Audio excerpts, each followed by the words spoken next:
जय श्रीराम. हनुमान जन्मोत्सव निमित्त आम्ही भद्रा मारुतीला पायी जाण्याचं ठरवलं होतं. तर घरापासून बाबापर्यंत आम्ही बसने आलो. आता इथून 30 किलोमीटर दूर जायचं होतं. सगळ्यांची वाट बघितली, सगळेजण आले आणि आम्ही चलत चलत दौलताबादच्या घाटाच्या खाली येऊन पोहोचलो. इतकी थकली होती की काय सांगू. ये देखो पूरे थक चुके सारे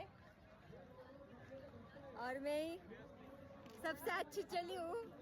ये देखो सारे थक गए, मैंने थकी. 30 किलोमीटर चलत होतो. 5 तासामध्ये आम्ही 30 किलोमीटर गाठलं. त्यानंतर दौलताबाद घाटाच्या खाली थांबलो आणि आम्हाला एवढा मोठा घाट चढायचा होता.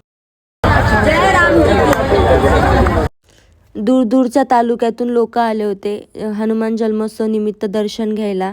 आम्ही सगळेजण घाट चढत होतो सोबत एकत्र. खूप मज्जा आली. खायला पण प्रत्येकाने ज्याच्या त्याच्या परीने सगळ्यांसाठी वाटप केलं होतं. त्यानंतर या पालखीसोबत आम्ही चालत होतो.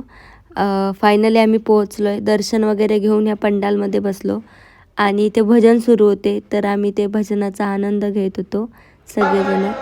सगळेच खूप जास्त प्रवास करून थकले होते, तर सगळेजण पडले होते तिथे आणि मी सुद्धा झोप घेतली. त्याच्यानंतर भजनाचा आनंद घेतला. म्हणजे अशा पालखीत पायी आपण ज्यावेळेस जातो ना, खरंच मनाला एक वेगळ्या प्रकारचं समाधान मिळतं. अध्यात्म फार गरजेचं आहे आणि त्याचा अनुभव घेणं त्यापेक्षाही जास्त.